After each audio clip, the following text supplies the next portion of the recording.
할렐루야. 한 주간 동안 행복하셨습니까? 아멘. 아멘을 잘 하시네요. 진짜 행복하셨나 보네요. 여러분, 한 주간 동안 우리가 주님과 함께 동행할 때, 물론 여러 가지 우리의 삶 안에 풀어야 될 숙제도 생기고, 또 예기치 못한 상황도 발생하고, 그리고 내 생각과 예상대로 일이 진행되지 않을지라도 하나님 우리와 함께 하실 때 우리가 우리 안에 있는 그 기쁨과 희락, 행복이죠. 그것을 잃어버리지 않을 줄 믿습니다. 마귀는 아마 우리 삶 가운데 그것을 이제 가져가려고 노력하겠죠. 너에게는 행복은 없어. 너에게 기쁨은 없어. 왜냐하면 이것도 없고 저것도 없고 이것도 부족하고 저것도 부족하고 그리고 저 인간도 있고 막 그러니까 없어 이렇게 말할 수 있지만, 그러나 실은 성경에 말하는 그 희락 또는 기쁨, 행복은 우리 영 안에 있는 것이기 때문에 누가 그것을 뺏어갈 수 없는 줄 믿습니다. 그것은 제가 믿기로는 아무리 마귀가 손톱으로 긁어도 스크래치 하나 나지 않은 하나님의 은혜라고 저는 믿습니다. 제가 어느 분이랑 어제 어떤 분이랑 교제를 나누다가 자기는 이제 스트레스를 너무 많이 받아가지고 예수님을 믿긴 믿지만 가끔 스트레스를 받으면 막 화가 난다고 그러더라고요. 그래서 저보고 목사님은 스트레스를 받을 때 어떻게 푸세요? 그러더라고요.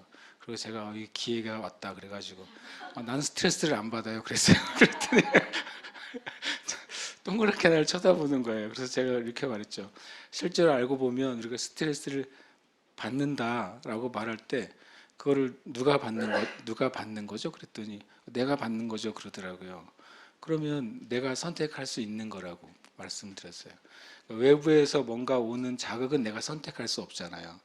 누가 나에게 뭐라고 하든 나에게 어떤 일이 발생하든 내 바깥으로부터 내 안에 들어오는 것을 내가 선택하지 못하는 많은 상황이 있잖아요. 근데 뭔 선택할 수 있냐면 외부로부터 무엇인가 자극이 올 때 내가 그 자극에 대한 반응은 누가 선택하는 거예요? 내가 선택하는 거잖아요. 내가 그것을 스트레스로 받아서 열받아 할 수도 있고 그것에 상처를 받아서 우울하고 침울하고 힘들고 괴로울 수도 있고, 반대로 내가 외부로부터 들어오는 것들을 내가 그것에 영향을 받지 않겠다고 결정할 수도 있다. 그래서 그분 보고 말했어요. 형제님도 결정할 수 있어요. 왜냐하면 그 형제님이 오랫동안 잠을 잘 못 잔대요. 밤에 잠을 못 잔다. 그래서 제가 형제님이 선택할 수 있고 그리고 우리가 선택할 수 있도록 하나님이 도와주신다고 그랬더니 이제 그 얘기를 처음 들으셨는지 자기도 선택을 하기로 결정을 하겠다고 그러더라고요. 그래서 우리는 우리 주변에 제가 스트레스를 안 받습니다라고 하는 말은 제가 아무 생각 없이 인생을 산다는 게 아니라 우리가 선택할 수 있다는 거예요.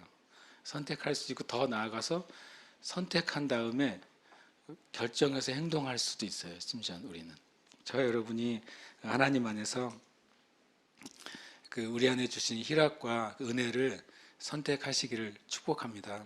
아멘. 오늘 함께 말씀 나누겠습니다. 하나님의 말씀은 요한복음 1장 1절에서 18절 말씀입니다. 성경 있으신 분 좀 먼저 찾아 놓으시면 좋겠습니다.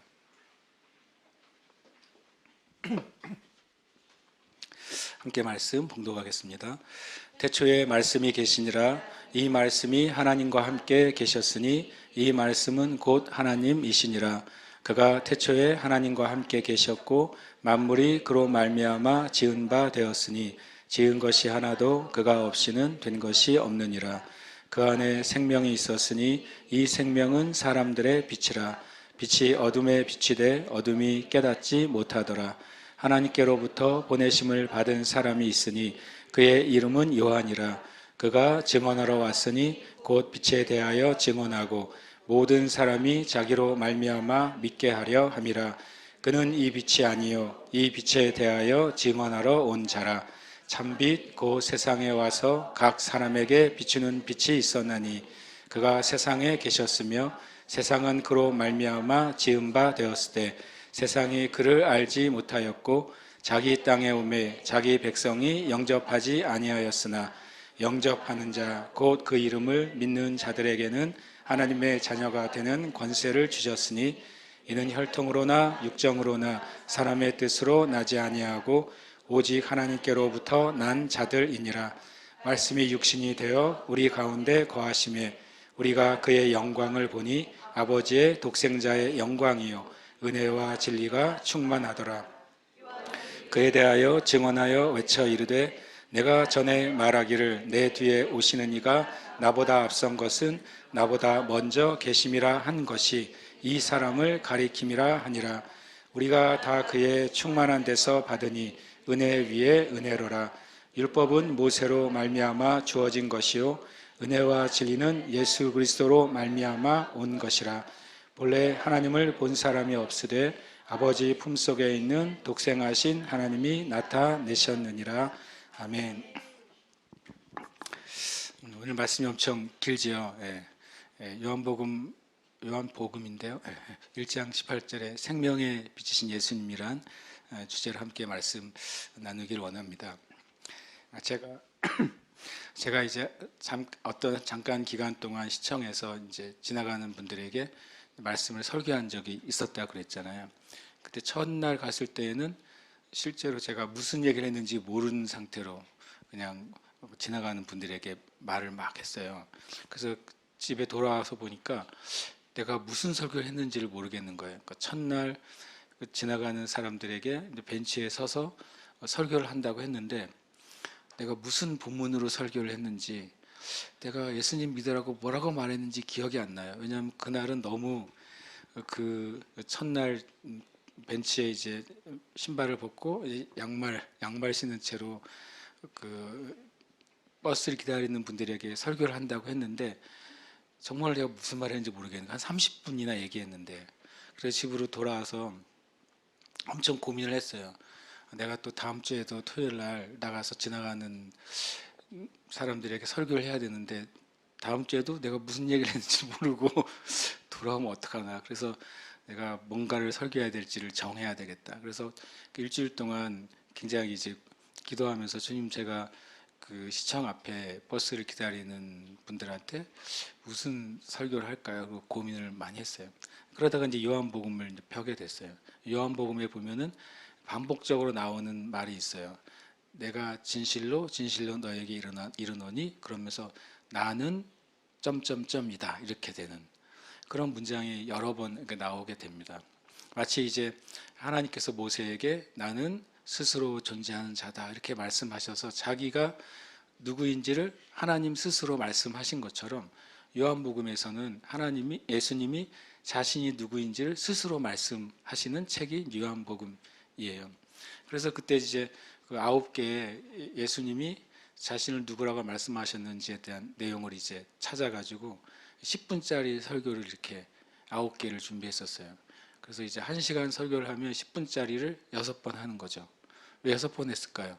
사람들은 버스 기다리다가 가니까 그럼 10분쯤 지나면 사람이 다 밖에 있어요. 버스 정류장에는. 그럼 다시 또 이제 처음부터 다시 시작하는 거죠. 모르죠. 오래 기다린 사람은 아마 똑같은 설교를 저 사람은 똑같은 말 하네 라고 생각했을지도 모르겠어요. 그렇죠. 어떤 저는 10분짜리 나는 세상의 빛이다. 그러면 예수님의 빛이신지를 10분 동안 얘기하는 거예요. 그러면 다시 또 하고 여러 번 이제 얘기했던 것을 기억합니다. 근데 제가 요한복음을 다시 읽다 보니까 그때는 안 했던 부분이 있더라고요. 바로 오늘 이제 말씀이에요. 왜냐하면 오늘 말씀 1절부터 18절까지는 예수님이 하신 말씀이 아닌 거예요. 그죠? 예수님이 자신에 대해서 설명한 말씀이 아니라 요한복음 1장 1절에서 18절까지는 이 요한복음을 쓴 사도 요한이 예수님에 대해서 설명한 말씀인 거예요.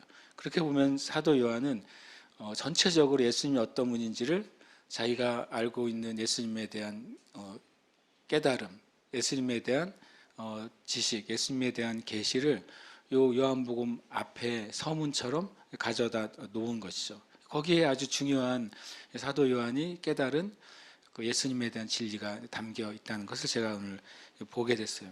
결국에 우리가 이 요한복음 1장 1절에서 18절에서 질문하는 질문은 딱 한 가지죠. 예수님은 누구신가 하는 거예요. 실은 이제 사람들이 구원받지 못하는 이유는 아주 단순한데요. 예수님을 믿지 않기 때문이죠. 그렇죠. 예수님을 믿지 않는 이유는 더 단순한데 예수님이 누군지를 모르기 때문이에요. 예수님을 누군지를 모르기 때문에 그 예수님을 믿을 수가 없고 예수님을 믿을 수 없기 때문에 또 구원받을 수가 없는 것이죠. 근데 실은 구원이라는 것이 그냥 죽어서 가는 하나님의 나라로 끝나는 게 아닙니다. 누군가가 예수님이라는 분을 알게 되고 그래서 그 영혼에 구원이 임하면 죽어서 좋은 곳에 가는 삶이 아니라 예수님이 그 마음에 임한 그 순간부터 그 사람의 내면에는 놀라운 변화가 일어나는 거예요. 구원이 그에게 임한 것이죠. 구원이란 단어는 무슨 뜻입니까? 구원은 건져낸다라는 뜻이에요. 만약에 어떤 사람이 수영을 전혀 못하는 사람이 깊은 강물에 빠졌다고 생각해 보세요. 그럼 수영을 하나도 못하는 사람이 깊은 강물에 빠졌을 때 자기가 자기의 머리를 잡고 물 밖으로 끌어낼 수가 없잖아요. 아무리 노력할지라도 자기가 자기 머리채를 붙잡고 끌어내려고 해도 소용이 없잖아요. 혹 자기가 오른팔로 왼팔을 붙잡고 물 밖으로 꺼내려고 하는 것은 뭐 더 우스운 일이잖아요.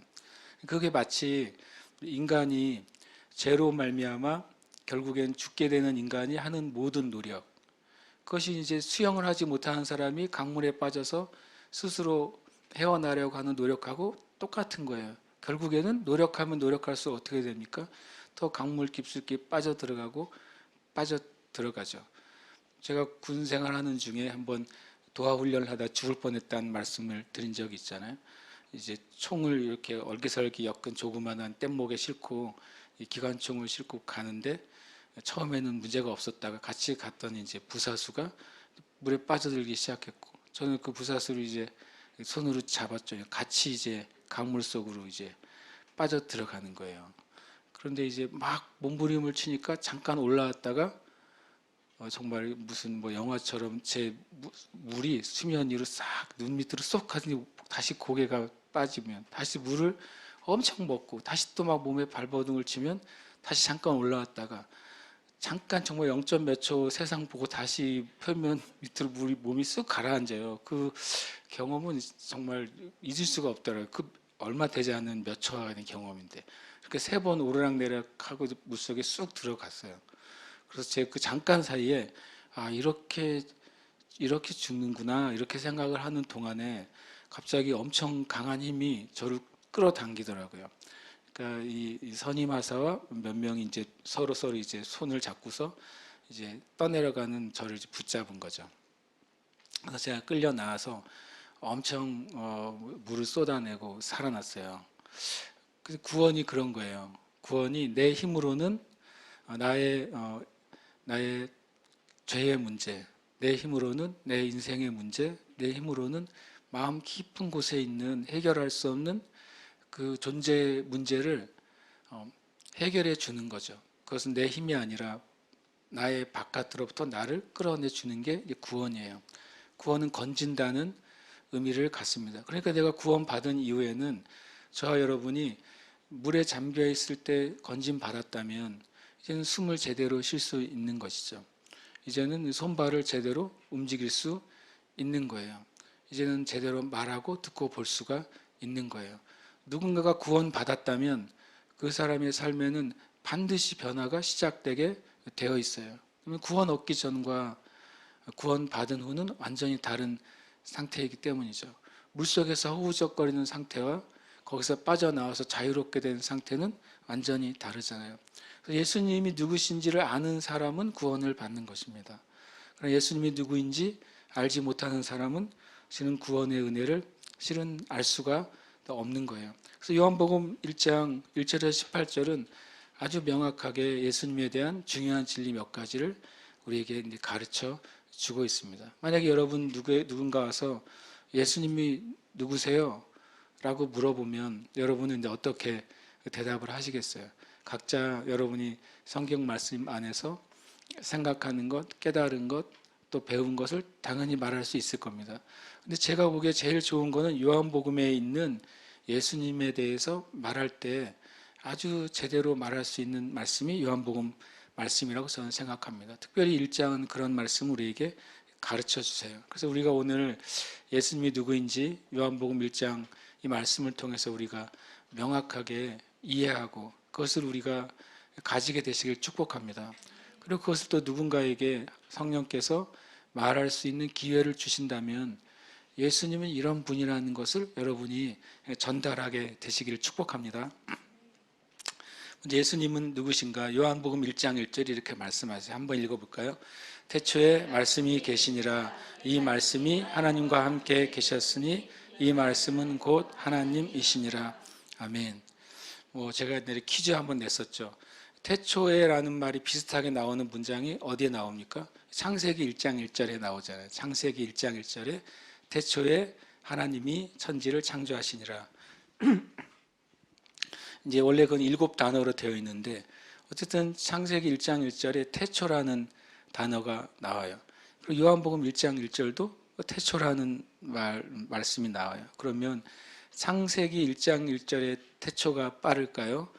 요한복음 1장 1절에 태초가 빠를까요? 아니면 창세기 1장 1절에 태초에 하나님이 천지를 창조하시니라는 그 태초의 시점과 요한복음 1장 1절에 태초에 말씀이 계시니라는 태초의 시점이 같을까요? 첫 번째는 다릅니다. 그리고 두 번째 답은 왜냐하면 요한복음 1장 1절이 창세기 1장 1절 세상이 창조된 태초보다 훨씬 빠릅니다. 순서를 따진다면 하나님이 먼저 계셔야 세상이 만들어지잖아요. 그렇죠? 창세기 1장 1절은 하나님이 먼저 계셨고 그 하나님이 세상을 창조하신 것에 대한 말씀이잖아요. 그러면 하나님이 계시는 게 먼저가 되겠죠. 요한복음 1장 1절에 보면 태초에 말씀이 계셨고 이 말씀이 하나님과 함께 계셨고 말씀이 하나님이시니까 세상 어떤 존재보다도 하나님이 먼저 존재하셔야 세상이 창조될 수 있잖아요. 그래서 굳이 표현하면 창세기 1장 1절보다 요한복음 1장 1절이 시간적으로는 훨씬 빠른 문장이 되는 거예요. 태초에 말씀이 계셨고 그 말씀이 하나님과 함께 계셨고 하나님이신 말씀이 세상을 창조하시는 거죠. 그때가 이제 창세기 1장 1절이 됩니다. 예수님은 누구인가 그 말을 지금 하는 겁니다. 여기서는 예수님을 말씀이라고 표현합니다. 말씀은 로고스라는 단어를 써요. 헬라어로. 근데 로고스라는 단어에 그냥 단순한 뜻은 뭐냐면 말하여진 것 이런 뜻이에요. 말하여진 것. 저 여러분이 가만히 있으면 말이 아니잖아요. 내가 입을 벌리고 이제 소리가 나와서 그 소리가 입 밖으로 나올 때 그게 로고스예요. 말하여진 것. 그러니까 태초에 말씀이 계셨다고 한 소리는 뭐냐면 태초에 말하여진 것이 존재했다는 거예요. 좀 이제 말장난 같지만 말하여진 것이 존재했다고 하는 것은 뭐가 먼저 같이 동시에 있어야 돼요? 말과 함께 말하는 그 존재가 있어야 되는 거죠. 그렇죠? 여기서는 하나님이세요. 하나님이 계시고 하나님이 말하실 때 그 말이 존재하게 돼요. 하나님과 함께 있는 거죠. 그 말이 하나님과 따로 있는 것이 아니라 말이 하나님과 함께 있어요. 여러분이 말할 때 그 말의 내용은 원래는 어디에 있어요? 안에 있잖아요. 만약에 이제 음성의 기관으로 본다면 그것은 나의 이 성대에 있다가 성대가 떨리면서 소리가 나오는 거잖아요. 함께 있는 것이죠. 함께 있는 존재예요. 그러다 그것이 말하여질 때 말하는 존재의 생각과 의도와 목적이 표현되는 거잖아요. 그럴 때 말하여진 다음에 어떤 일이 벌어지는 거예요. 그래서 이 요한복음 1장 1절에 태초에 말씀이 계시다는 것은 너무나도 중요해요. 태초에 하나님이 존재하시는데 그분이 말하여진 것으로 말씀하시지 않으면 영원히 아무 일이 안 일어나는 거예요. 하나님 그냥 가만히 계시면 하나님은 존재하시죠. 그리고 전능하시기까지 해요. 근데 그분이 그냥 가만히 계세요. 그러면 저도 없고 여러분도 없고 온 세상도 아무것도 존재하지 않는 거죠. 그러나 그분 안에 함께 있으시고 그분 자신이신 말이 나올 때 그 다음에 세상에 변화가 일어난 것이죠. 세상이 창조되기 시작한 거예요. 그래서 이것은 아주 단순한 표현이지만 그 말씀이라는 것은 태초부터 존재했고 그분이 하나님과 함께 있었고 말씀이 곧 하나님이시라고 요한복음 1장 1절은 말씀하고 있어요. 결국에 예수님이 누구인가라는 주제를 말할 때 첫 번째로 예수님은 태초부터 하나님과 함께 있었던 그 말씀이신 하나님이구나 라는 사실을 이 말씀을 통해 우리가 정리해 볼 수 있는 거죠. 그리고 제가 이제 예수님을 의미하는 또는 이제 말씀이라고 표현되는 것들을 이렇게 파란색으로 이제 뒤에 이제 색깔을 표시해 봤어요. 2절에 보니까 그가 태초에 하나님과 함께 계셨고 라고 말하잖아요. 1절에서는 말씀이라는 표현을 썼는데 그 말씀이 그냥 하나님의 입에서 나오는 소리가 아니라 요한복음 1장 2절은 뭐라고 말해요? 그라는 표현을 씁니다. 만약에 말씀이 소리나 어떤 물질이나 물건이었으면 여기 뭐라고 썼겠습니까? 그것이라고 썼겠죠. 그렇죠? 그것이라고 말했을 거예요. 그런데 성경은 그 말씀인 존재를 그라고 쉽게 말하면 인격적인 존재로 표시하고 있는 거예요. 그래서 예수님은 그냥 하나님이 꼭두가시처럼 만든 어떤 존재가 아니에요. 예수님은 어떤 물질적인 존재가 아니에요. 예수님은 어떤 분이시냐면 말씀이신 하나님인데 그분은 인격적인 살아있는 존재예요. 우리가 인격적인 존재란 말이 무슨 말인지 아세요? 인격적인 존재는 뭐냐면 나하고 마음과 마음으로 소통할 수 있을 때 인격적인 존재라고 합니다. 그래서 반려견은 인격적인 존재가 아니에요. 소통은 하는데 그것이 나와 마음과 마음으로 인격 대 인격으로 소통하는 것은 아니잖아요. 요즘 뭐 아주 인권 하다가 동물권이 생기더라고요. 동물권.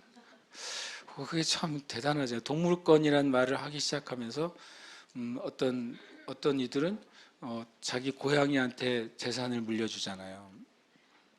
유럽에서는 그게 고양이한테 재산을 물려주면 그게 공증을 받으면 그게 사실이 돼버려요. 참 정말 희한한 세상에 우리가 살고 있잖아요. 다시 말씀드리면 인격은 뭐냐면 마음과 마음으로 소통이 가능한 존재를 인격이라고 하는 거예요. 바로 그 태초에 말씀이신 하나님은 인격적인 존재세요. 그러면 그분과 같은 종류의 어떤 성격을 가진 존재하고는 소통이 되는 존재란 말이죠. 그러니까 하나님은 저 멀리 계시고 우리 인간 낮은 우리 여기에 있으면 소통이 안 되잖아요. 그래서 하나님과 우리 사이에 소통하시는 분이 바로 말씀이신 하나님이신 거예요. 인격이신 하나님, 그리고 인격으로 우리 가운데 오신 그 예수님이신 것이죠. 그분이 태초부터 하나님께 계셨다. 말씀에 대해서 한 번 더 강조하고 있죠. 그분은 태초에 있었고 하나님과 함께 계셨습니다. 이런 표현은 좀 이상한 표현이지만 한번 생각해 보세요. 하나님은 그가 계시지 않으셨던 때가 없는 분이에요. 이해되세요? 그러니까 성경은 하나님을 표현할 때 하나님은 뭐 영원하시다는 표현이 있지만 원래의 의미는 하나님은 그가 존재하지 않은 때가 없는 분이라고 원래는 표현합니다. 하나님의 능력을 얘기할 때 하나님은 모든 것을 다 하십니다라고 표현하지 않고 뭐라고 표현하냐면요. 하나님은 못하실 일이 없습니다라고 표현합니다. 우리가 이렇게 말할 때 있어요. 공부 잘하는 애한테 쟤는 정말 모든 공부를 다 잘해. 체육만 빼놓고 이렇게 말할 수도 있잖아요. 그러니까 모든 걸 잘한다는 말 안에는 나중에 예외를 둘 수 있는 면이 있어요. 쟤는 그냥 못하는 게 없어 이렇게 말하면 이제 다가 포함이 되는 거예요. 그래서 하나님에서 설명할 때 하나님은 못하실 일이 없는 분입니다. 그리고 하나님은 존재하지 않은 때가 없으셨던 분이에요. 그분이 이제 하나님입니다. 그런데 예수님이 그러신 분이에요. 예수님도 존재하시지 않을 때가 없으셨던 분입니다. 예수님도 못하실 일이 없으신 분이에요. 그렇기 때문에 우리가 하나님에게 우리의 어떤 생각, 우리의 어떤 걱정, 어떤 문제도 가지고 나갈 수 있는 거예요. 전 이렇게 말한 분 봤어요. 하나님도 내 고통은 모르실 거야. 실제로 그렇게 말하는 분이 있더라고요. 내가 얼마나 괴로운지 하나님은 또 모르실 거야. 그래서 그분은 하나님 모르는 거죠. 하나님은 못하실 일이 없으시니까 모든 것이 가능하잖아요. 그럼 우리의 고통과 괴로움, 사람한테 말할 수 없는 것, 내가 진짜 해결할 수 없는 것을 말할 수 있는 분이 딱 한 분 계신 거예요. 하나님한테 말하시길 축복해요. 진짜 하나님한테 말하세요. 꼭 기도하라는 게 아니에요, 제 말은. 하나님께 그냥 말을 하시는 거예요. 하나님이 앞에 계시다는 걸 전제하고 주님께 주님, 하나님 내 마음이 이래요. 하나님 아버지, 내 상태가 이렇습니다. 나의 문제가 이렇습니다. 라고 이렇게 말하시길 축복합니다. 제가 어느 날 밤에 어떤 내가 해결하지 못하고 있는 한 문제가 있었어요. 그걸 제가 밤에 갑자기 자기 전에 떠오른 거예요. 갑자기 자기 전에 떠오르는데 또 신기하게 자기 전에 떠오르고 그걸 막 생각하다 보니까 이가 아픈 거예요. 이 한쪽 어금니가 진짜로 아파서 손을 대봤더니 정말 아픈 거예요. 그래서 좀 황당하잖아요. 갑자기 어떤 문제가 해결되지 않는 게 나한테 확 다가오니까 내가 그것을 이걸 어떻게 해결할까 생각하니까 이가 아팠어요. 그래서 제가 이 상태로 있을 수는 없잖아요. 그래서 하나님께 이제 말하기 시작했어요. 하나님, 이 문제가 아직 해결이 안 됐어요. 그리고 아직 제가 어떻게 해결해야 될지 잘 모르겠어요. 그리고 이제 하나님께 이제 계속 말을 했죠. 주저리 말하다가 잠이 들었어요. 아침에 일어났는데 이도 안 아프고 그리고 제 마음에 이제 평강이 임했어요. 여러분, 주님께 기도할 수도 있지만 주님께 그냥 말해 보시길 축복합니다. 나는 기도가 잘 안 나와요. 기도가 안 나와도 말은 하시잖아요. 전화해서 뭐 1시간, 2시간 말도 잘 하시고 누구 만나면은 그냥 무슨 말인지 몰라도 한참 말을 하잖아요. 왜 하나님께 말을 안 하세요? 하나님께 말을 하세요. 하나님은 우리와 소통하시는 분이에요. 그리고 그 다음에 이어서 이렇게 말씀합니다. 만물이 그로 말미암아 지은 바 되었으니 지은 것이 하나도 그가 없이는 된 것이 없느니라. 실은 요한복음 1장 3절이 창세기 1장 1절이 되는 거예요. 그렇죠? 만물이 그로 말미암아 지은 바 되었어요. 태초에 하나님이 천지를 창조하셨어요. 이때 이제 세상이 예수님을 통해서 지은 바 되었다. 왜 예수님을 통해 지은 바 되었다고 말하죠? 창세기 1장에 보면 하나님이 빛이 있으라 하고 뭐 하셨어요? 말씀하셨죠. 예수님은 뭐라고요? 말씀이시잖아요. 예수님이 말씀하시는 족족 세상에 그 일이 벌어졌기 때문에 결국에 예수님을 통해서 세상이 창조된 것입니다. 하나님이 만약에 말씀하시지 않는 것은 창조되지 않는 거예요. 근데 말씀이 예수님이시니까 예수님 없이는 온 세상에 존재하는 것이 단 하나도 없는 겁니다. 이것이 성경에서 말씀하신 중요한 진리예요. 여러분이 보는 것은 다 예수님에 의해서 창조됐어요. 심지어는 여러분이 눈에 보이지 않지만 존재하는 모든 것이 예수님에 의해 창조됐습니다. 공기도 예수님에 의해서 창조된 것입니다. 보이지 않는 영적인 존재들도 예수님에 의해서 창조된 것이에요. 그것이 성경에서 말씀하신 아주 중요한 진리입니다. 그 다음에 이어서 말씀하면 4절에 그 안에 생명이 있었으니 라고 말합니다. 이게 되게 중요한 말이죠. 주님이 온 세상을 창조하셨는데 예수님이 말씀이신 하나님이신 예수님이 세상을 창조했는데 그 창조할 때 말씀 안에는 어떤 것이 그 창조 세계 안으로 흘러 들어갔어요. 그게 뭐냐면 생명이에요. 예수님이 사람을 창조하실 때는 사람에게 합당한 생명이 흘러 들어갔어요. 예수님이 동물을 창조하실 때 동물에게 필요한 생명이 흘러 들어갔습니다. 동물에게 들어간 생명과 사람에게 들어간 생명은 분명히 다르죠. 사람에게 들어간 생명은 하나님과 인격적으로 교통할 수 있는 생명이에요. 동물에게 들어간 생명은 동물은 하나님과 교통하지 않죠. 그런 하나님의 명령에 동물이 반응할 수는 있어요. 그러나 인간이 혼을 가진 존재이기 때문에 혼적인 영역에서는 인간이 동물과 소통할 수 있게 된 것이죠. 그러니까 인간이 동물을 다스릴 수 있도록 하나님이 허락을 하신 거예요. 그런데 이 생명은 사람들의 빛이라고 말해요. 이것이 무슨 뜻일까? 이것은 뭐냐면 누군가에게 예수님이 살아있는 말씀으로 마음에 들어올 때 그 사람에게는 마치 빛이 임한 것 같이 생명이 임한다는 표현이에요. 이게 어두운 구석에 그냥 계속 그 1년 내내 어두움이 있다면 거기에 이제 곰팡이가 생기고 아주 이제 습기가 차고 그러겠죠. 그런데 거기에 햇볕이 들기 시작하면 어떻게 되겠습니까?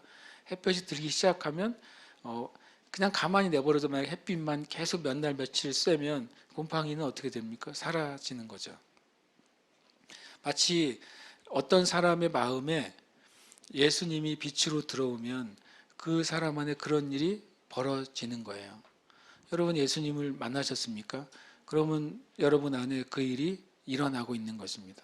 우리가 예수님에 대한 고백과 사랑을 포기하지 않는 한 우리의 안에 빛이신 예수님이 생명으로 오시기 때문에 죽음에 속한 것들은 사라지게 되어 있어요. 그것이 이제 영적인 진리인 것이죠. 빛이 어둠에 비춰졌어요. 빛이 사람들에게 비춰졌다고요. 어둠이 깨닫지 못한다고 말합니다. 여기서는 사람들을 뭐라고 표현합니까? 어둠이라고 표현했어요. 3절에 창세기 1장 1절이 이루어졌잖아요. 태초에 하나님이 천지를 창조하신 일이 말씀이신 예수님에 의해서 세상이 창조됐잖아요. 그런데 5절에는 창조된 그 세상 안에 어둠이 임했다고 표현하는 거예요. 그러면 이 3절과 5절 사이에 무슨 일이 일어난 것이죠? 인간이 죄로 말미암아 타락한 일이 일어난 거예요. 인간이 죄를 지음으로 어둠 가운데 들어갔어요. 여러분 구원받지 못한 사람의 영혼은 어둠입니다. 그가 아무리 달랐어도, 그가 아무리 똑똑해도, 그가 아무리 유명해도, 그가 아무리 부요한 사람이어도 그래서 그 사람의 심령은 어둠이에요. 성경은 그렇게 규정하고 있어요. 그 안에 예수님의 생명의 빛이 들어간 사람만 어둠으로부터 벗어나는 거예요. 그리고 이어서 6절에 말합니다. 하나님께로부터 보내심을 받은 사람이 있으니 그 이름은 요한이라. 그가 증언하러 왔으니 빛에 대하여 증언하고 모든 사람이 자기로 말미암아 믿게 하려 함이라. 그는 이 빛이 아니요 이 빛에 대하여 증언하러 온 자라. 사도 요한이 세례 요한 얘기를 하는 거예요. 이 요한복음을 쓴 사람은 사도 요한이고 1장 6절에 나오는 그의 이름은 요한이라. 이 사람은 세례 요한을 말하고 있는 것이죠. 예수님을 전하고 또 목이 잘려서 순교를 당한 세례 요한을 말합니다. 근데 왜 세례 요한 얘기를 굳이 할까요? 왜냐하면 당시 초대교회에 예수님이 죽으시고 부활하시고 교회가 생긴 이후에도 여전히 세례 요한을 따르는 제자들이 있었어요. 여전히 세례 요한이 혹시 메시아가 아닌가라고 생각하는 무리들이 1세기에 여전히 존재했습니다. 그래서 사도 요한은 말하는 것입니다. 세례 요한은 빛에 대하여 증언한 사람이다. 그 빛은 그 자신이 빛이 아니라 빛의 증인이라고 말해주는 것입니다. 그래서 세례 요한은 정말 위대한 하나님의 사람이지만 위대한 하나님의 사람이 예수님을 대신할 수는 없는 거예요. 그래서 이 요한복음 1장에서는 그 오해를 풀어주기 위해서 이 말씀을 하고 있다고 볼 수 있습니다. 그래서 세례 요한의 사명은 뭐냐면 사람들에게 생명을 주는 빛인 말씀이신 예수님에 대해서 말하기 위해서라고 말합니다. 그것을 들은 사람들이 이제 예수님을 믿게 하고 생명을 얻게 하기 위해서 온 사람이라는 거죠. 그러면 이 땅에 예수님을 전하는 모든 사람은 실은 세례요한과 같은 사명을 함께 나누는 사람인 거죠. 저도 이 빛에 대하여 증언하는 사람인 거예요. 여러분도 이 빛이신 예수님에 대해서 증언하는 사람인 것이죠. 목적은 딱 하나예요. 바로 우리가 전하는 것을 통해서 예수님을 믿고 구원받게 하려는 거예요. 요즘 굉장히 많이 나오는 그런 기독교계의 메시지가 교회는 세상을 위해 존재한다고 하는 거예요. 그 말 자체는 틀리지 않은 것 같아요. 그런데 교회는 사회적인 책임을 위해서 존재한다 이렇게 하는 신학이나 이런 메시지가 한국 교회에 엄청 많습니다. 교회가 가난한 사람들이나 소외당한 사람들이나 연약한 사람들을 돌보는 게 바로 교회의 책임이고 교회의 존재 이유다. 이런 메시지가 그냥 자연스럽게 여기저기서 흘러나와요. 교회가 그 일을 할 수 있느냐? 당연히 할 수 있죠. 근데 그것은 진리가 아니에요. 교회는 가난한 사람을 구제하는 일을 할 수 있어요. 그러나 가난한 사람을 구제하기 위해 존재하는 공동체는 아니에요. 교회는 소외된 사람들을 사랑하고 섬겨야 되고 섬길 수 있어요. 그러나 그런 소외된 사람들을 사랑하고 섬기는 것이 교회의 존재 이유는 아니에요. 교회의 존재 이유는 영혼을 구원하는 거예요. 이게 우선순위예요. 만약에 교회가 많은 재정을 들여서 가난한 사람들 도와주고 사람들에게 정말 교회는 좋은 곳이야라는 그런 인식을 얻었다고 생각해 보세요. 교회로부터 구제를 받아서 삶이 바뀌어진 많은 사람들 중에 단 한 명도 복음을 듣고 구원받지 못했다면 교회가 1000명, 10,000명, 10만 명을 구제해도 교회는 하나님 나라에서는 단 한 명도 구원하지 못한 결과가 되는 거예요. 교회의 첫 번째 존재 이유는 죽은 영혼이 살아나게 되는 겁니다. 제가 이번 주에 국민일보 읽을 때 그 일본 인도의 두 번째 큰 도시가 하이드라바드라는 도시가 있더라고요. 제가 아는 선교사님이 거기에 이제 꽤 오랫동안 있었는데 인구가 제 기억으로는 2천만인가 3천만이래요, 한 도시가. 근데 그 도시에 이제 갈보리 채플이라는 교회가 있어요. 전에 한번 다니엘 기도회 때 그 목사님이 몇 년 전에 이제 간증을 하셨던 걸 제가 기억해요. 그 교회가 이제 국민일보에 나왔는데 코로나가 지난 이후에 그 교회가 폭발적으로 성장을 하게 됐어요. 제가 무슨 말을 나누려고 하냐면 교회가 구제사역을 해야 되는 목적을 나누고 싶어서 그래요. 이미 그 교회는 굉장히 큰 교회입니다. 교회가 얼마나 크냐면 30만 명이에요. 세상에서 두 번째로 큰 교회라고 나오더라고요. 그래서 제가 첫 번째 큰 교회가 어딘지 한번 찾아보려다가 못 찾았어요. 깜빡. 30만 명이고 지금 이제 그 기사에 의하면 지구에서 가장 빠른 속도로 성장하는 교회라고 합니다. 이제 코로나가 터졌을 때 역시 인도도 막 셧다운이 되고 교회 사람들이 예배하러 오지 못하게 되고 그런 일들이 계속 이어졌다 그래요.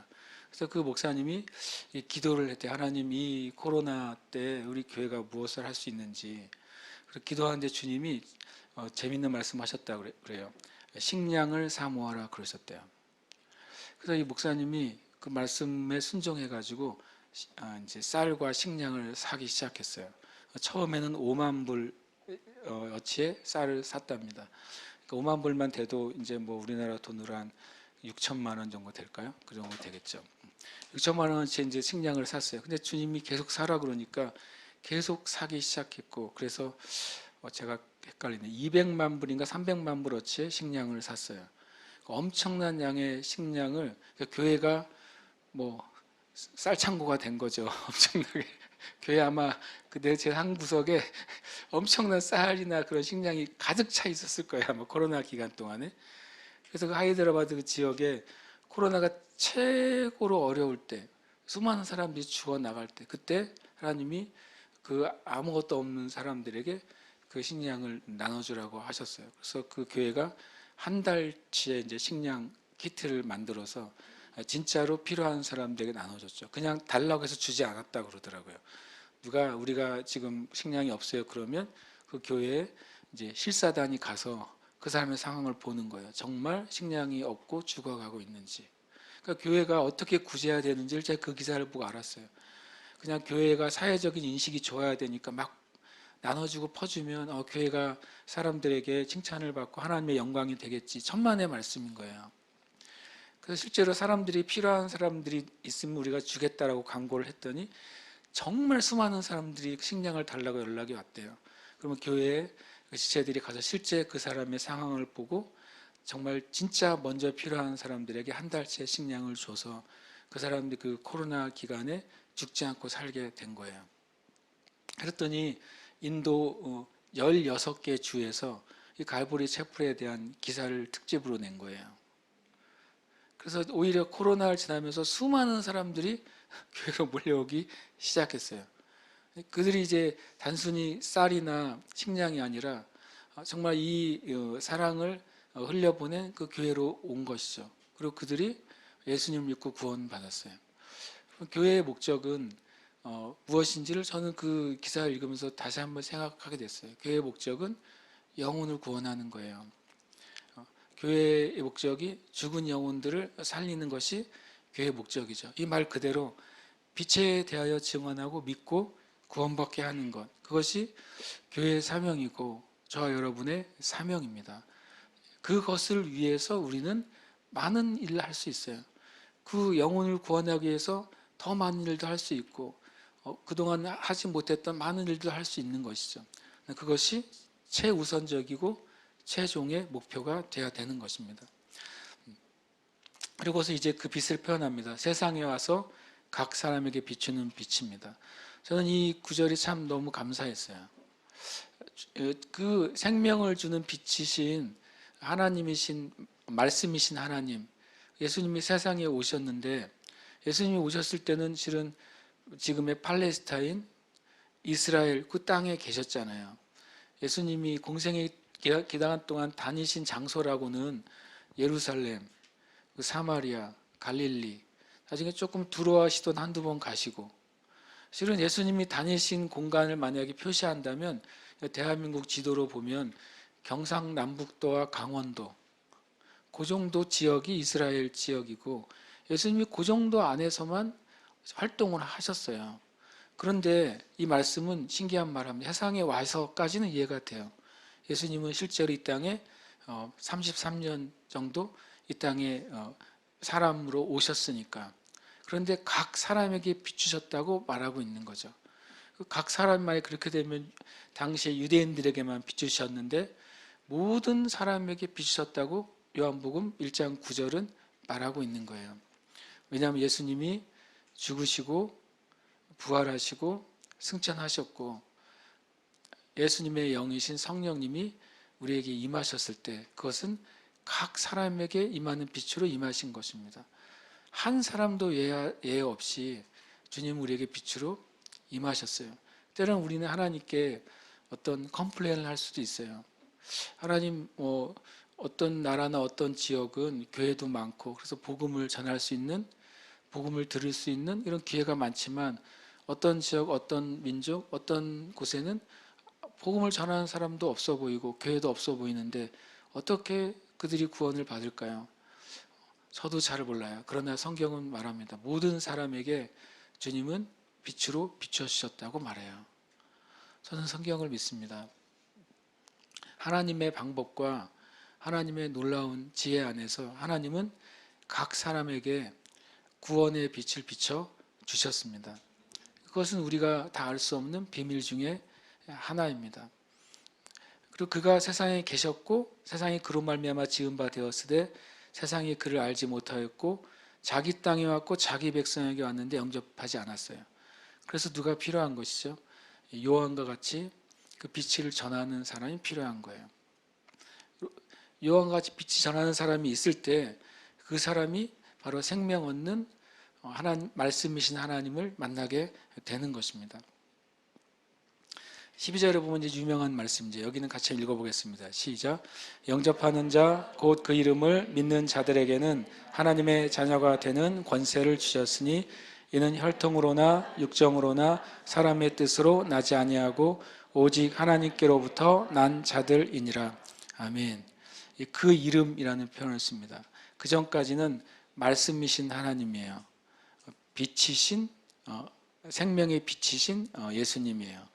그때까지 이름이 안 나와요. 그렇죠? 이 요한복음 1장 12절 이후에 그 말씀이신 하나님에게 이름이 있다고 말해요. 그리고 사람에게 생명을 주는 빛인 그 존재에 이름이 있다고 말하는 것이죠. 그 이름이 누구이십니까? 바로 예수 그리스도이시죠. 오늘 말씀 뒤에 보면 그 예수 그리스도의 이름이 나오는 것입니다. 그래서 그 이름을 믿는 자들에게만 생명이 임하는 거예요. 그 이름을 믿는 자들에게만 빛이 임하는 것이죠. 그 이름을 믿는 자들에게만 구원이 임하는 거예요. 그래서 그 이름을 믿는다고 하는 것을 성경은 영접한다고 말을 해요. 예수 그리스도의 이름을 영접하는 것은 예수님의 이름을 믿는 거예요. 영접은 뭘로 합니까? 말로 하는 거죠. 우리의 입으로 내가 예수님을 나의 구원자로 받아들입니다라고 말할 때 우리는 예수님을 영접하는 것이고 그것이 믿는 것이 됩니다. 지난주에 그 말씀을 드렸어요. 믿음이 어떻게 오는가? 믿음은 귀로부터 온다고 그랬어요. 말씀을 내가 들을 때 그 말씀이 내 귀로부터 내 마음에 들어가고 내 마음에서 그것이 진리와 부딪혀서 진리가 사실이 될 때 우리는 마음에 있는 것을 우리의 입술로 올려서 말하게 돼요. 그것이 고백이 되고 그것이 영접이 되고 그것이 믿음이 되는 거예요.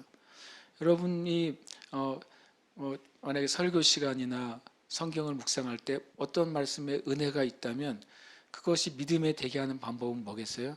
여러분이 입으로 말하는 거예요. 기도할 때 그걸 말하세요. 여러분이 깨달은 거를 주님께 말하세요. 주님, 저는 이 말씀 가운데 하나님이 나를 사랑하신다는 사실을 깨달았습니다. 주님 감사합니다라고 말할 때 하나님이 나를 사랑하시는 걸 내가 믿게 되는 거예요. 그래서 성경에서 깨달은 것을 여러분이 입으로 말할 때 그것이 나에게 믿음이 돼요. 생각으로만 생각하고 있다면 믿음이 안 됩니다. 이게 정말 이거 그럴 수도 있겠네라고 생각한다고 해서 그것은 믿음이 되지 않아요. 입으로 말하시길 축복합니다. 더 훌륭한 것은 뭐냐면 다른 사람에게까지 말하는 거죠. 하나님이 나를 사랑하신다는 사실을 내가 알았어요. 그래서 엄청난 이거는 믿음을 넘어서서 선포가 되는 거예요. 여러분이 입으로 말하시고 또 그렇게 다른 사람에게 나누는 것을 통해 선포하시길 축복합니다. 요한복음 1장 12절은 저는 오랫동안 알고 있었지만 이 12절의 주제를 38년이 지나서야 알았다는 말씀을 드렸어요. 이 요한복음 1장 12절에 영접하는 자 곧 그 이름을 믿는다는 것, 이거 첫 번째 주제죠. 예수님을 믿는 게 영접하는 거다라는 걸 알려줘요. 근데 그 결과가 주제가 되잖아요. 결과는 하나님의 자녀가 되는 뭐예요? 권세를 얻는 거예요. 권세가 뭡니까? 권리를 의미합니다. 저와 여러분이 하나님의 자녀가 되는 게 무슨 권리가 될까요? 성경에는 하나님의 자녀가 된 사람은 예수님과 함께 하나님의 상속자가 된다고 말하고 있어요. 만약에 어떤 가정에서 그 가정에서 태어난 아이가 아닌데 다른 아이를 그 가정의 아이로 데려온 걸 뭐라고 하니까 입양이라고 하잖아요. 그 아이를 입양하기 전에는 그 입양한 전에 그 아이는 그 가정에 대한 아무런 권리를 갖지 못합니다. 그러나 공식적으로 어떤 아이를 한 가정이 입양하는 순간 그 아이는 입양에 의해서 그 가정에 있는 모든 것을 누릴 수 있는 뭐가 생겨요? 상속권이 생기는 거예요. 저와 여러분이 하나님의 자녀가 되었다고 하는 사실은 신분의 변화뿐만 아니라 권리의 변화가 생긴다는 사실을 믿으셔야 됩니다. 내가 예수님을 믿을 때 예수님과 함께 하나님께 속한 것을 누릴 수 있는 권리가 있어요. 이거는 그냥 뭐냐면 마치 태어날 때 가지고 나는 권리하고 비슷한 것이죠. 우리가 뭐 금수저, 은수저 얘기하잖아요. 그건 태어나올 때 그가 가지고 있는 권리를 얘기하는 거예요. 근데 우리는 태어날 때 그 권리를 가지지 않았는데 하나님의 자녀가 됨으로써 그 권리를 취득하게 됐어요. 그러니까 여러분이 뭘 살펴봐야 되는지 아십니까? 만약에 여러분이 새로운 보험에 가입만 해도 이 보험이 나한테 혜택이 뭔지 열심히 찾아볼 거 아니에요. 그렇죠? 그렇지 않습니까? 근데 왜 예수님의 자녀가 됐는데 내가 예수님의 자녀의 혜택을 찾아보질 않으세요? 제가 예전에 모 통신사를 한 20몇 년을 이용했어요. 나는 근데 저의 통신사 저는 이용만 했죠. 근데 이용할 때 포인트가 쌓이잖아요. 나한테 엄청난 포인트가 쌓여있다는 사실을 해지한 이후에 알았어요.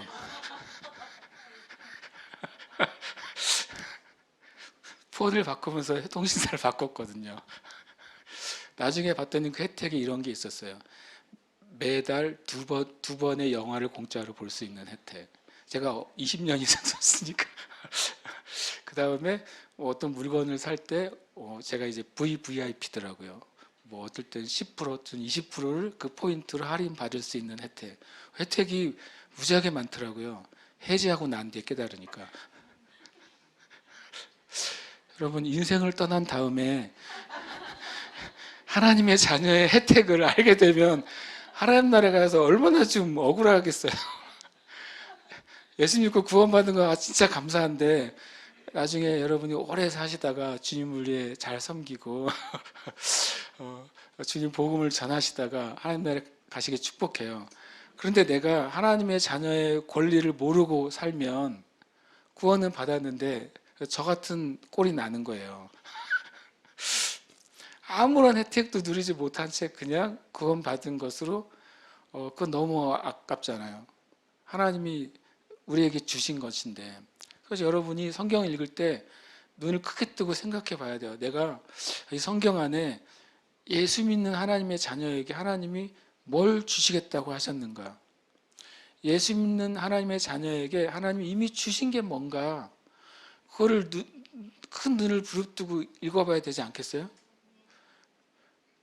다시 말하자면 보험 하나만 가입해도 카드 하나만 새로 발급받아도 그 많은 양의 걸 잘 훑어보면서 내가 어떤 혜택을 누릴 수 있을까 보는 게 우리잖아요. 그러니까 참 우리가 육적이에요. 그래서요. 하나님 나라의 혜택은 훨씬 더 높은 사양의 혜택인데 모르면 얼마나 손해겠어요. 여러분 오늘부터 말씀 읽으실 때 요 요한복음 1장 12절을 한번 생각하시면 좋겠어요. 아, 내가 하나님의 자녀가 되었을 때 권리가 있구나. 권세가 있구나. 하나님과 자녀가 되었을 때 정말 말 그대로 자동적으로 주어진 옵션이 있구나. 근데 내가 알아야지 사용하는 거예요. 그걸 알고 내가 그것을 고백해야 사용하는 거예요. 그러지 않으면 포인트는 쌓여 있을 때 하나도 사용하지 못하는 거예요. 여러분 우리가 이 은혜가 있다는 사실을 믿으시길 축복합니다. 그래서 말씀 읽을 때 그걸 살펴보세요. 따로 기록해 두세요. 아, 이것은 내가 하나님께 받은 거야. 하나님이 약속하신 거고 이것은 나에게 주어진 거야. 그래서 이걸 마귀에게 내가 뺏길 수가 없는 겁니다. 마귀에게 내가 명령할 수 있어요. 이건 하나님 나한테 주신 것인데 내가 내 삶 가운데 뺏어가거나 속일 수 없다고 우리는 말해야 돼요. 그래야 마귀가 도둑질 하려다 내가 쳐다보면 못 훔쳐가잖아요. 도둑질한 물건이어도 내 사인이 있으면 나중에 찾을 수 있잖아요. 우리의 삶에 마귀가 빼앗은 것이 혹 있을지라도 내가 하나님의 말씀을 근거로 이것은 하나님 나에게 원래 주신 거야, 내 거야 라고 말할 때 마귀는 어떻게 해야 돼요? 내놔야 돼요. 왜냐하면 하나님이 마귀보다 강하시기 때문에. 근데 내가 마귀에게 빼앗겨 놓고서도 그게 원래 내 거였는지 모르면 계속 그냥 징징거리고 있는 것이죠. 그냥 고통을 그냥 견디고 있는 거예요. 아, 내가 주님이 혹 가져가셨나 보다 라고 생각하고 마귀에게 빼앗기고 그냥 인생을 살아가고 있는 거예요. 그렇게 우리가 살지 마시길 축복합니다. 그러면서 13절에 이 하나님의 자녀가 됐다고 하는 것은 하나님께로부터 태어난 것이다 라고 말씀하고 있어요. 다른 말로는 위로부터 태어났다. 우리는 하나님으로부터 태어났어요. 그래서 우리가 하나님을 동일하게 아버지라고 부르는 겁니다. 우리가 예수 믿을 때는 두 가지가 주어지죠. 하나는 하나님의 자녀의 권리가 주어지고 또 하나는 뭐가 주어지는지 아십니까? 새로운 가족이 주어지는 거예요. 우리에게 새로운 가족이 주어지는 것이죠. 그것이 예수 믿을 때 우리에게 일어나는 놀라운 일인 것입니다. 14절에 말씀이 육신이 되어 우리 가운데 거하심에 우리가 그의 영광을 보니 아버지의 독생자의 영광이요 은혜와 진리가 충만하더라 라고 말했습니다. 그 말씀은 우리 가운데 있을 때 어떤 형태로 우리 가운데 자신을 나타내시냐면 영광이라는 형태로 자신을 나타내시는 거예요. 만약에 어떤 깜깜한 가운데 어떤 물건이 있는데 물건이 어디 있는지 몰라요. 그러면 그 물건을 이렇게 만약에 제가 이제 리모컨으로 탁 켰을 때 그 물건이 작동하면서 빛이 켜지면 아 저기 있구나라는 사실 우리가 알잖아요. 하나님의 살아있는 생명의 말씀이신 예수님이 내 안에 거하시는 그 증거가 뭘까요? 그것이 바로 영광이에요. 우리 안에 하나님의 영광이 느껴지는 거죠. 하나님이 나와 함께 하신다는 그 은혜가 느껴져요. 마치 어떤 내가 설명할 수 없는 어떤 보이지 않는 물질이 우리 안에 들어온 것처럼 주님이 우리에게 거하실 때에는 그것이 내 안에 기쁨과 평강과 확신과 그 은혜로 내 안에 느껴지는 것입니다. 그것을 성경은 아버지의 독생자의 영광이라고 말하고 그것을 은혜와 진리라고 말합니다. 은혜는 이렇게 정의하시면 돼요. 은혜는 하나님께 있는 모든 좋은 것이 은혜예요. 하나님으로부터 오는 모든 좋은 것은 다 은혜입니다. 진리는 항상 참인 것이에요.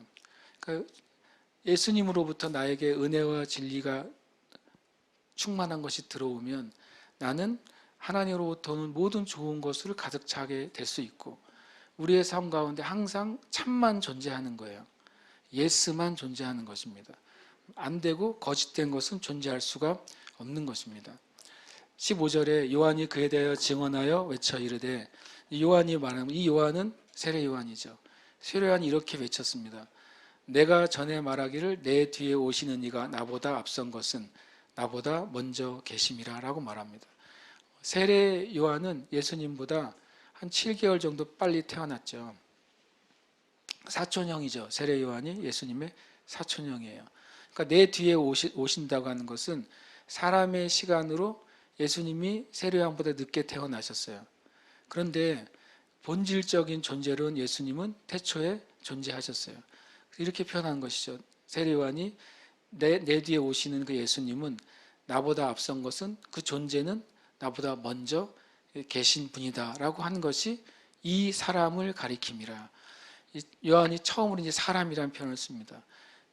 말씀이신 하나님이 사람에게 생명을 주는 빛이셨다가 이제 그분이 이제는 그 이름을 가진 존재이고 그분이 이름을 가진 사람이 되셨다고 성경은 말씀하고 있어요.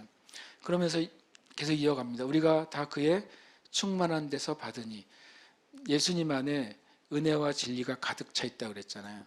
예수님 안에 하나님께로부터는 좋은 것이 가득 차 있어요. 예수님 안에 하나님의 참이 가득 차 있어요. 우리가 그것을 받는다는 거죠. 저와 여러분이 예수님 믿는다고 하는 것은 예수님으로부터 하나님의 모든 좋은 것을 계속 받을 수 있다는 거예요. 우리가 예수님 믿는다고 하는 것은 하나님에게 있는 모든 참된 것, 노가 아니라 안 되는 것이 아니라 되는 것, 예스인 것을 우리는 계속 받을 수 있다고 말해요. 은혜 위에 은혜라고 왜 말할까요? 그것은 한 번 받고 끝나는 게 아니기 때문에 그래요. 지속적으로 계속 받을 수 있는 것이기 때문에 은혜 위에 은혜가 되는 거예요. 언제든지 계속 받을 수 있는 것이기 때문에 은혜 위에 은혜인 거예요. 그리고 제한이 없이 계속 받을 수 있기 때문에 은혜 위에 은혜인 것입니다. 그래서 우리는 예수님을 통해서 하나님의 좋은 것을 계속적으로 지속적으로 제한 없이 받을 수 있게 됐습니다. 저와 여러분은 예수님을 통해 하나님의 참을 예스를 되는 것을 계속해서 제한 없이 무제한으로 받을 수 있는 우리가 된 거예요. 여러분 주님께 그것을 말하세요. 말하고 구하세요. 그리고 그것을 받으세요. 받을 수 있는데 우리가 받지 않는다면 손해는 우리가 보는 것입니다. 17절에 말씀합니다. 율법은 모세로 말미암아 주어진 것이요 은혜와 진리는 예수 그리스도로 말미암아 온 것이다. 일종의 비교급이죠. 율법보다 훨씬 좋은 게 뭐라는 소리입니까? 은혜와 진리라고 말하고 있는 것입니다. 모세보다 훨씬 탁월하신 분이 누구라는 말씀입니까? 예수 그리스도라고 하는 것이죠. 그래서 모세를 통해 주신 율법도 하나님께로부터 온 좋은 것이었어요. 그러나 예수님을 통해 주신 은혜와 진리는 모세를 통해 주신 율법보다 비교할 수 없이 탁월한 것인 것입니다. 그럼 우리가 율법 안에서 신앙생활을 하는 것은 좋은 것일지 모르지만 온전한 것은 아닌 것입니다. 좋은 것일지 모르지만 탁월한 것은 아니에요. 우리가 신앙생활할 때 최고로 좋고 탁월하려면은 바로 예수님으로부터 오는 것을 받는 삶을 살아야 되는 것입니다. 18절에 본래 하나님을 본 사람이 없으되, 하나님을 본 사람은 아무도 없죠. 심지어 성경에 하나님을 보여달라고 하는 사람도 거의 없어요. 하나님을 보여달라고 하는 사람이 딱 한 명 있어요. 제가 보기에 세상에서 제일 담대한 사람은 모세인 것 같아요. 하나님의 영광을 보여달라고 그랬어요. 모세 정도 돼야지 그렇게 말할 수 있나 봐요. 그러니까 여러분, 하나님의 영광을 보여달라고 말하지 마세요. 성경에도 딱 한 명밖에 없잖아요. 하나님의 영광을 보여주세요 한 사람은 모세밖에 없어요. 그런데 하나님께서 모세에게 마치 이제 표현성으로 주님의 뒷모습을 보여주시잖아요. 그래서 하나님을 정말 정면으로 본 사람은 없어요. 왜냐하면 그 하나님을 봤을 때 육신을 가진 우리가 하나님의 영광 앞에 존재할 수 없기 때문에 그렇습니다. 아버지 품속에 있는 독생하신 하나님, 그분이 예수님이죠. 성경은 예수님을 독생하신 하나님, 그래서 이제 보이는 하나님으로서는 예수님밖에 없다는 거예요. 그러니까 누가 와서 내가 예수님 다음으로 왔다라고 말하면 그건 거짓말인 거예요. 왜냐하면 예수님만 독생하신 하나님이니까 예수님 외에는 다른 어떤 존재도 하나님을 이 땅에서 대신하는 존재가 없는 것이죠. 그렇기 때문에 예수님만이 구원의 유일한 통로가 되시는 거예요.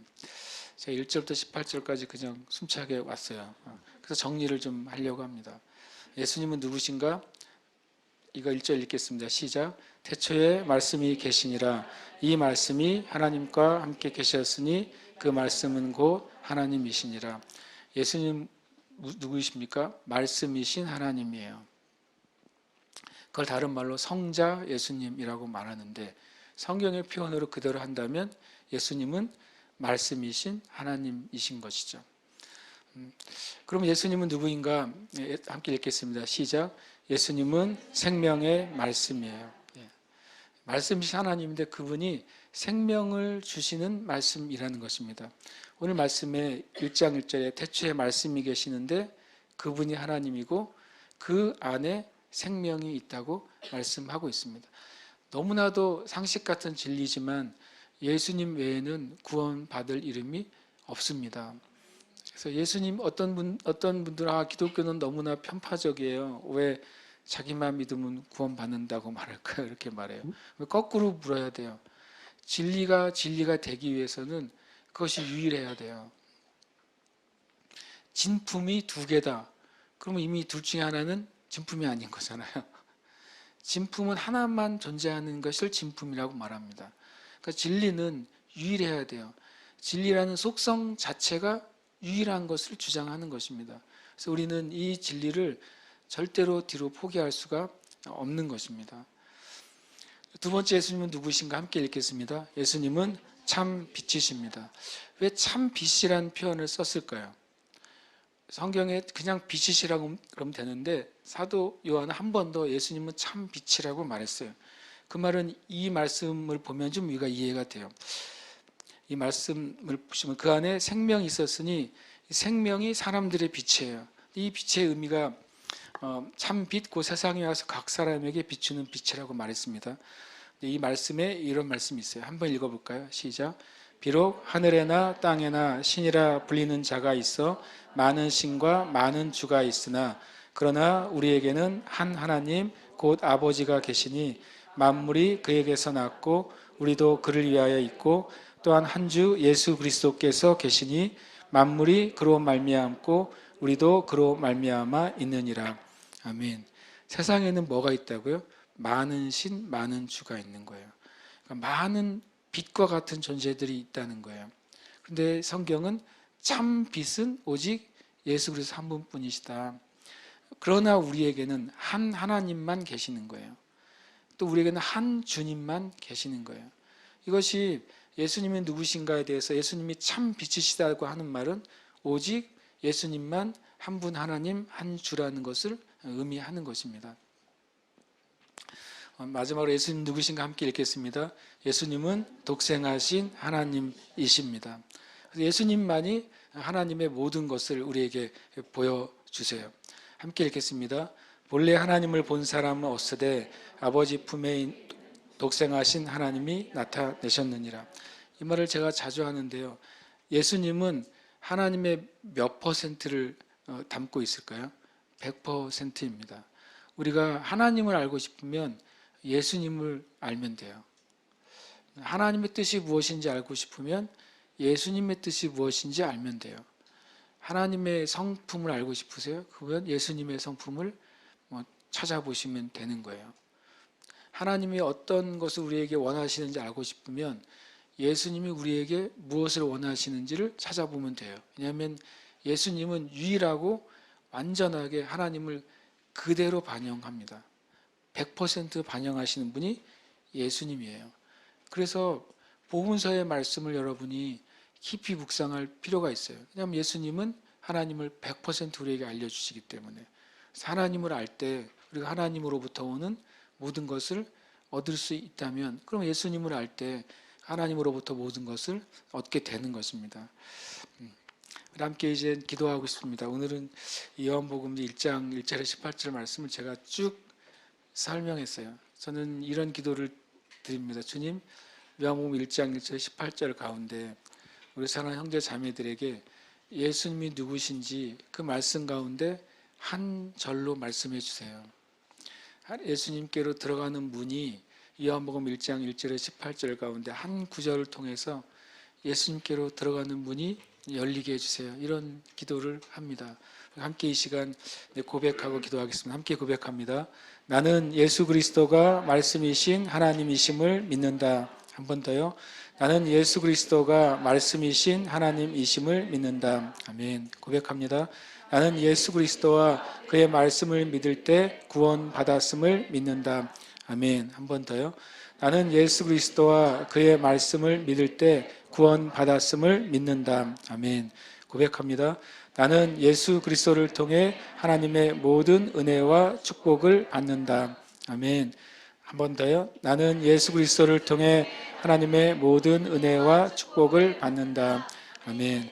우리 이름을 넣어서 고백하고 기도하십시다. 기도할 때 이것은 우리가 교회 다니는 사람은 아주 쉽게 말하는 고백인데요. 쉽게 말하는 고백이고 쉽게 하는 고백이지만 이 고백이 내 마음에 100%가 될 때 그리고 변하지 않는 사실이 될 때 우리에게 엄청난 능력이 되고 힘이 되고 또 은혜가 우리에게 임합니다. 여러분 이 고백을 100%가 되도록 고백하시길 축복합니다. 함께 이 시간 고백하고 여러분의 입술로 또 주님이 나에게 어떤 분인지 고백하는 기도를 하길 축복합니다. 함께 고백하겠습니다. 고운령은 예수 그리스도가 말씀이신 하나님이심을 믿는다. 고운령은 예수 그리스도와 그의 말씀을 믿을 때 구원받았음을 믿는다.